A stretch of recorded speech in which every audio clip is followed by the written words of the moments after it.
In this video, I'm going to be talking to you about banking overseas and more to the point, what you should do before you leave home. My name's Aaron, I'm from Offshore in Asia. We help people move out, invest and do business in Asia and Southeast Asia in particular. So if you're interested in moving out to this part of the world and setting up a kind of an operation here or just investing, looking for a residency permit, head over to offshoreinasia.com, have a bit of a look around. You can drop us a web inquiry there or book in a consult call as well. Now onto the video. One thing that is very important when you're traveling overseas and you have bank accounts set up in your home country, so this might be for a holiday, it might be for an extended stay, maybe you're even moving overseas, but you're going to want to continue to have access to your bank account back in your country of origin. So what you're going to need to do before you leave, you need to notify your bank that you are going overseas. You need to tell them what are the dates that you're going for and what countries you're going to. Because what can happen is if you don't notify your bank, if they start seeing ATM withdrawals from Thailand or Malaysia and your bank, as far as they are concerned, they thought you're still back in the US, they may well make the assumption that your cards have been stolen, maybe your account has been hacked, and they could freeze your accounts. And believe me, the last thing you want to happen overseas is have your accounts frozen and have access to no cash. So notifying your bank is pretty simple. Most banks will allow you to do it by logging on to your regular net banking, and you can let them know there the travel dates and the destinations of the countries that you're going to. It's pretty straightforward, it doesn't take long, but make sure you don't forget to do it. You're going to want to have all your travel cards, whatever accounts you're going to be using for your main day-to-day spending, you want to have that set up before you leave, obviously. So we like to use Wise.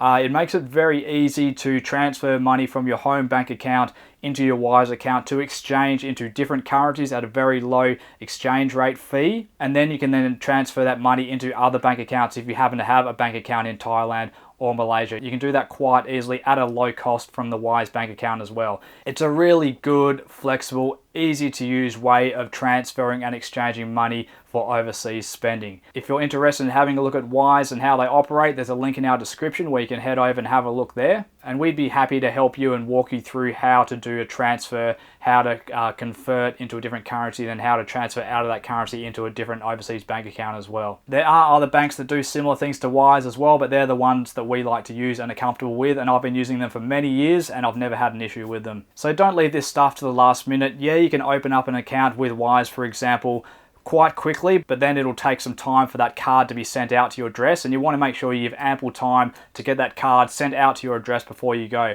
A good thing to note is they can send cards overseas if you happen to lose your card or if you left things too late. So that is a bit of a backup option there, but you have to make sure that you have an address overseas that you can get the card sent out to. But if you can do all this stuff before you leave, it's just going to make your life a lot easier. Now, the next thing you're going to have to look at is go through all of your bank accounts, your cards rather. Have a look at the expiry dates on all of your debit cards, all of the credit cards, all the cards you're going to be taking with you and that you may want to use at some point while you're overseas. Now, I did this recently. I'm about to head off overseas very soon. I had a look at my credit card and I noticed that it was due to expire in the time that I'm going to be overseas out of the country. So what I did, I organized with the bank to send me out a replacement card ahead of date. So what they did, they sent me out a replacement card. They brought that expiry date forward.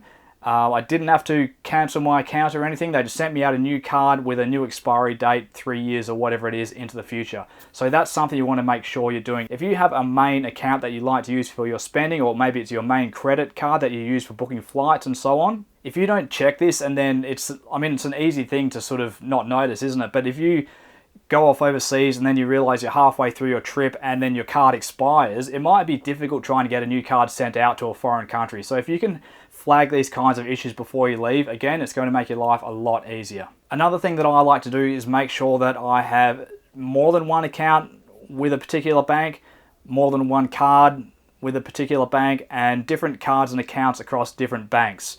The reason for this is if you have all of your accounts, all of your cards with one bank, and that bank happens to have some technical issues one day and all their internet banking goes down and you needed to book a flight or pay for a hotel room and you didn't have any cash on you, that's going to be a problem for you. So if you're overseas and one bank did go down for the day, they weren't allowing withdrawals and you needed money, if you had a card with a different bank, you can just use that card with that different bank and use that one instead. So your main bank might be out of action temporarily, but at least you're not out of action. An obvious reason for having more than one bank card is if one gets lost or stolen or whatever, you have a backup. On that as well, it's worth having different cards in different places. If you have if you have 5 different cards with 5 different banks, and you've got all of these contingencies in place, if you have them all in your wallet and your wallet gets lost, then it's no good to you.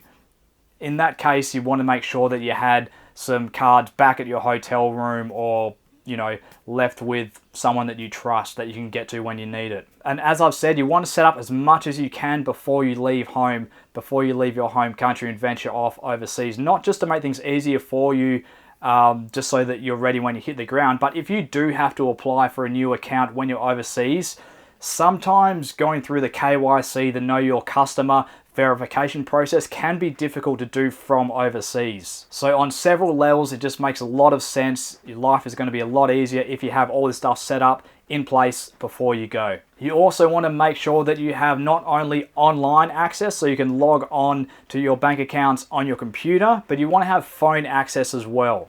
If you have to set this stuff up before you leave, do it before you leave. If you only have the app set up on your phone and you don't have login details to your online net banking on the computer, if you lose your phone, you're stuffed. But if you can then access your accounts on a computer, if you have all of your logins, your two-factor authentications and everything set up, then that's not going to be a problem for you. And on two-factor authentication, if you are using some kind of third-party app like a Google Authenticator app, you might want to consider backing up your recovery code so that if you lose your phone and you can't generate new 2FA codes from your phone, that you can reinstate them with your recovery codes. You also want to make sure that even if you're not planning to use your home SIM card while you're overseas, make sure you take it with you, because a lot of banks do the two-factor authentication by sending out a verification SMS to your phone, as you would probably have experience with. If you don't have that SIM card with that home phone number with you, that can make that process more difficult. And on the KYC that I talked about just before as well, often if you're applying for a new bank account, part of the verification process with the KYC, they'll want to verify a phone number in the country of your tax residence if you're trying to open up a new bank account. So if this is your home country and you're a tax resident of your home country, if you don't have a SIM card with a phone number attached to your home country, you could fail the KYC process and not be able to open up a bank account, or at least make it more difficult to open up a bank account while you're overseas if that's something you did need to do. I always like to take physical cash with me. It doesn't require the internet. It doesn't require batteries. If the internet goes down, if your phone goes flat, cash still works, it always works. So I always like to take a portion of my home currency with me so that I have some money that I can exchange into the foreign currency in the country I'm in. I always like to have some US dollars as well. No matter where you are in the world, US dollars are accepted more or less everywhere, especially if you come from a rather small country that might make it difficult to exchange your currency into foreign currency. Then in that case, you definitely want to have some foreign currency in some bigger currencies like the US dollar, like the euro, like the pound, many others, but the US dollar is number one without a doubt. I also like to organize beforehand some foreign currency in the countries I'm going to. So I'm heading up to Hong Kong shortly. What I'm about to do before I go is organize to get some Hong Kong dollars on me so that when I arrive in the country, I don't have to muck around with ATMs that may or may not accept my card.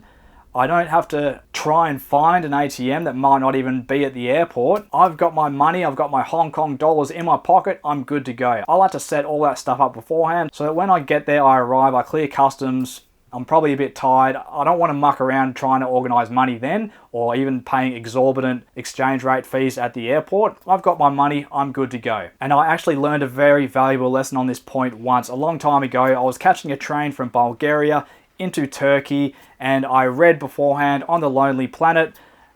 This was back when people used to read the Lonely Planet books. So I caught the train from Bulgaria, stopped at the border with Turkey at customs there, and I knew beforehand there was an ATM there, and I had to withdraw some Turkish lira to pay, for my access, my tourist visa, whatever it was, into Turkey. That was what I was relying on. I didn't plan ahead and organize the Turkish liras before I left Bulgaria, which is what I should have done. Because when I got to the border, it was about 3 o'clock in the morning and the ATM was out of order.